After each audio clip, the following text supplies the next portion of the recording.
কাহিনী শুরু হয় স্কুল থেকে, যেটা গ্রামের পিছনেই অবস্থিত।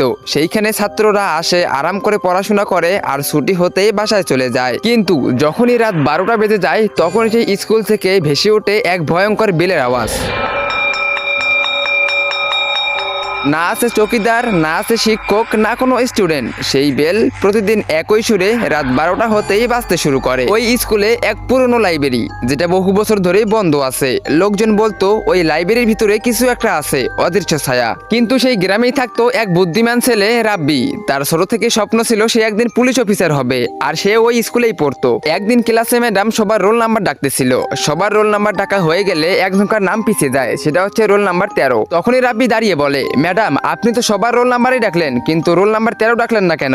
এইটা শুনতেই ম্যাডামের মুখ ফ্যাকাশা হয়ে যায়। তখনই ম্যাডাম রেগে যায় আর বলতে থাকে, তুমি কি পড়ালেখা করার জন্য আসছো নাকি ফালতু জিজ্ঞাসাবাদ করার জন্য আসছো? চুপ করে বসো। তখনই রাব্বি চুপ করে যায় আর বসে পড়ে। স্কুল ছুটি হতেই সবাই নিজ নিজ বাসায় চলে যায়, কিন্তু রাব্বির মাথায় একটা কথাই ঘোরাঘুরি করতেছিল, আসলে কি আছে ওই রোল নাম্বার 13-র মধ্যে, যেটা শুনতেই ম্যাডাম অনেক বেশি রেগে গিয়েছিল। আর সেই দিন রাত্রিবেলা রাব্বি না ঘুমিয়ে চুপি চুপি সেই স্কুলে চলে আসে আর সিধা লাইব্রেরির ভিতরে ঢুকে পড়ে। আর সে খুঁজতে থাকে হাজিরা খাতা আর বলতে থাকে, কে এই রোল নাম্বার 13? কি রহস্য আছে তার মধ্যে? আমাকে খুঁজে বের করতেই হবে। তারপর সে লাইব্রেরির এদিক ওদিক খুঁজতে শুরু করে, কিন্তু কিছুই খুঁজে পায় না। তখনই তার কানে একটি আওয়াজ ভেসে ওঠে।